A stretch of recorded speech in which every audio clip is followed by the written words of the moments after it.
علم سے ہے تعمیر ترقی، علم سے ہی خوشحالی ہے، علم سے ہے مضبوط معیشت، علم سے ہی ہریالی ہے۔ بسم اللہ الرحمن الرحیم۔ عزیز طلبہ، نماز کے حوالے سے ہم نے گزشتہ دنوں گفتگو کی تھی۔ نماز سے متعلق ہی آج بھی ہم گفتگو کریں گے۔ اللہ رب العالمین قرآن مجید میں ارشاد فرماتے ہیں سورۃ البقرہ، الذین یؤمنون بالغیب ویقیمون الصلاۃ۔ اس سے پہلے اللہ رب العالمین نے ایک آیت کا ذکر کیا، ھدی للمتقین، کہ ہدایت سیدھا راستہ اگر کسی کے لیے ہے تو وہ متقین کے لیے ہے۔ تو پھر یہاں پر وضاحت مقصود تھی کہ متقین کون ہے، تو اس کی تفصیل میں اللہ رب العالمین نے اگلی آیتوں کے اندر بتایا، جو غیب پر ایمان لاتے ہیں اور نماز قائم کرتے ہیں۔ گویا کہ متقین کی نشانی یہ ہے کہ وہ نماز کو بر وقت قائم کرتے ہیں، نماز کو اپنے اوقات میں ادا کرتے ہیں، نماز کو اہمیت دے کر، اس کی فرضیت کو جان کر اس میں تساہل کا مظاہرہ نہیں کرتے، بلکہ اس کو ترجیح دیتے ہیں، اس کو اہمیت دیتے ہیں۔ اور وہ اس لیے دیتے ہیں کہ نبی اکرم صلی اللہ علیہ وسلم نے ارشاد فرمایا، ان اول ما یحاسب به العبد یوم القیامہ الصلاۃ، کہ بے شک قیامت کے دن سب سے پہلا سوال بندے سے اور مسلمان سے جس چیز کا کیا جائے گا وہ نماز کا ہے۔ اور مختلف حدیث میں مختلف الفاظ کا ذکر ہے۔ ایک جگہ ہے ومن صلحت صلح سائر عملہ، کہ جس کی نماز بہتر ہو گئی اس کے سارے عمل اور سارے دیگر اعمال کے اندر اس کی جان بخشی ہو جائے گی، سارے اعمال اس کے ٹھیک ہو جائیں گے۔ وَإِن فَسَدَتْ فَسُدَ سَائِرُ عَمَلِهِ، اگر اس کی نماز خراب نکلی، نماز میں اس کی جو ہے کمی کوتاہی نظر آئی، تو دیگر اعمال کے اندر بھی یہ خرابی اور نقص نظر آئے گا۔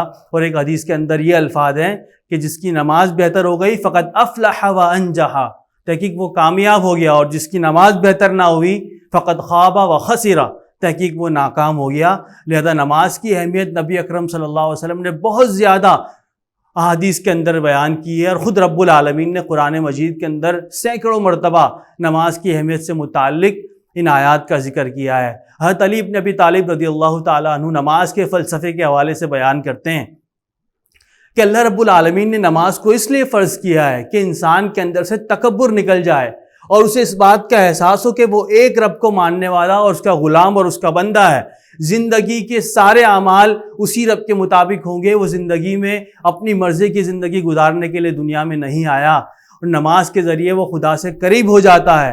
اور نماز گناہوں کو اس طرح گرا دیتی ہے جس طرح درخت سے سوکھے پتے گر جاتے ہیں۔ نماز انسان کو گناہوں سے اس طرح آزاد کرتی ہے جسے جانوروں کی گردن سے رسی کھول کر انہیں آزاد کر دیا جاتا ہے۔ تو کوئی جب نماز پڑھتا ہے، 5 وقت کی باجماعت نماز پڑھتا ہے، تو اس کے بھی سارے گناہ ایسے ہی دھل جاتے ہیں۔ حضرت ابو ہریرہ رضی اللہ تعالیٰ عنہ سے روایت ہے کہ نبی اکرم صلی اللہ علیہ وسلم نے ارشاد فرمایا، یہ بتاؤ اگر تم میں سے کسی کے دروازے پر ایک نہر ہو اور اس نہر سے وہ روزانہ دن میں 5 مرتبہ نہائے، تو کیا اس کے جسم پر کوئی میل کچیل نظر آئے گا؟ کوئی چیز، کوئی گند باقی رہ جائے گا؟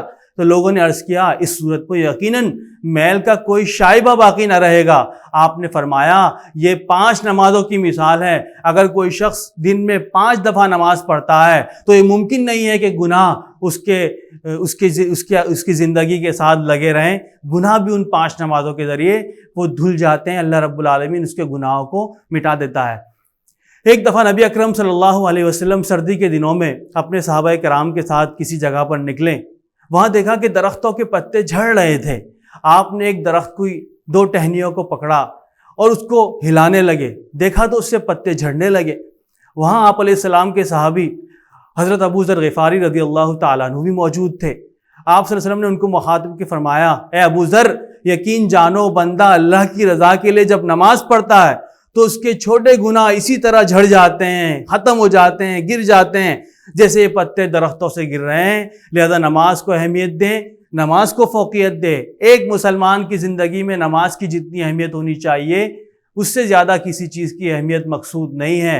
اور جو انسان اللہ رب العالمین کے سامنے جھکتا ہے زندگی کے تمام شعبوں کے اندر، اسے کسی کے سامنے جھکنے کی ضرورت نہیں پڑتی۔ یہ ایک سجدہ جسے تو گرا سمجھتا ہے، ہزار سجدوں سے دیتا ہے آدمی کو نجات۔ جب انسان رب کے سامنے جھکتا ہے تو دنیا میں پھر اس کو کسی کے سامنے جھکنے کی ضرورت نہیں پڑتی، پھر رب اس کی خواہشات کو پوری کرتا ہے، رب اس کی ضروریات کا اہتمام کرتا ہے، رب اس کو زندگی کے ہر میدان میں سرخرو کرتا ہے، رب اس کے مستقبل میں اس کو کامیاب کرتا ہے۔ اللہ تعالیٰ ہمیں نماز کی اہمیت، اس کی فرضیت کو سمجھتے ہوئے، اس کی فضیلت کو جانتے ہوئے نماز سے دل لگانے کی توفیق عطا فرمائے۔ السلام علیکم ورحمۃ اللہ وبرکاتہ۔ علم سے ہے تعمیر ترقی، علم سے ہی خوشحالی ہے، علم سے ہے مضبوط معیشت، علم سے ہی ہریالی ہے۔